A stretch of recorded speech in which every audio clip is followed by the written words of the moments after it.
Jazz, a genre that defies traditional definition. In more than a century of jazz's history, the genre has repeatedly defied, avoided, disturbed, and provoked the very notions of one singular identity. In the heart of Tucson, Arizona, musicians and listeners alike have bridled jazz's untamable energy. As the heart of jazz in Arizona, Tucson has a story to tell.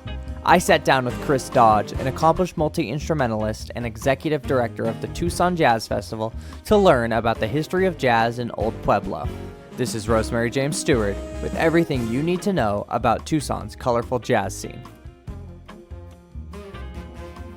I sat down with Khris in his homely office in downtown Tucson on a beautiful Tuesday afternoon. Though there wasn't any bustling big band or swooning trio playing, Chris's jazzy aura poured out after the first question. To start, I asked him about Tucson's history with jazz.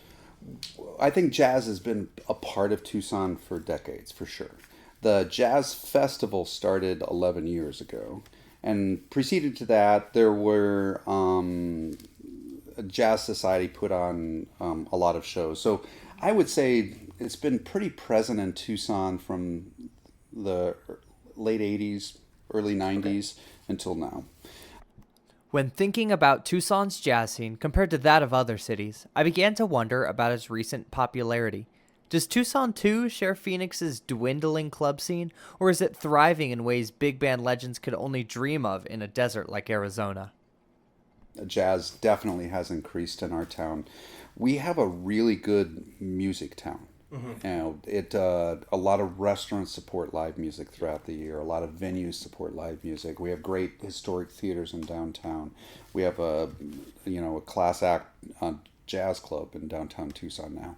So all those things combined, plus the visitors that come to Tucson for a destination and whatnot, all those things kind of combine in that glorious melting pot that has really advanced jazz, and obviously having a large festival plays into that as well, right?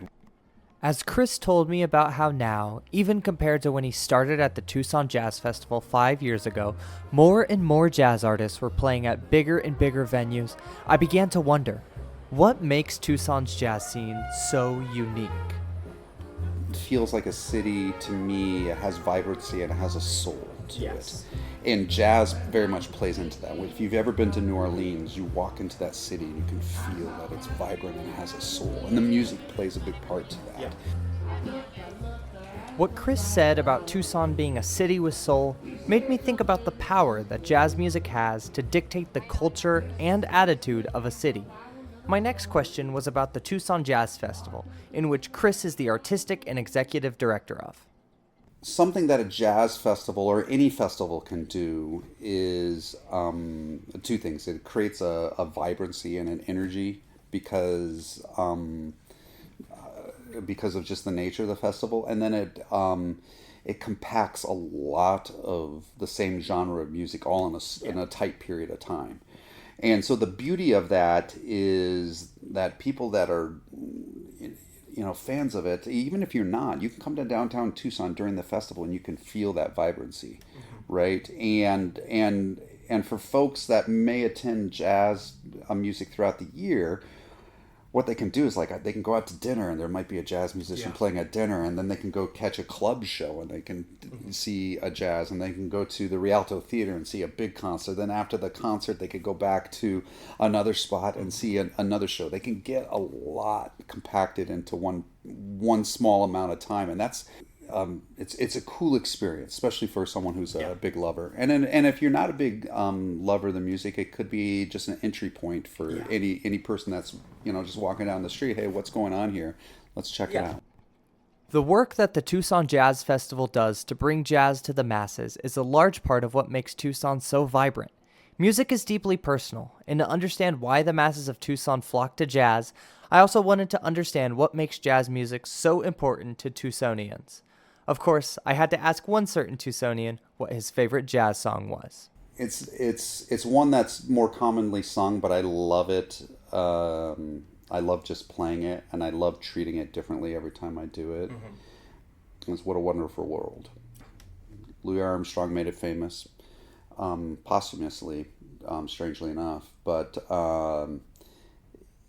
yeah, that song, I can sit down and play it in lots of different situations. And whenever I get the opportunity to play it, if there's hard edges in the room, they soften. And if there's a grimace on somebody's face, a smile comes. And I like seeing the transformative nature of that song. This has been Rosemary James Stewart, joined by Chris Dodge on The Power of Jazz. Thank you for listening.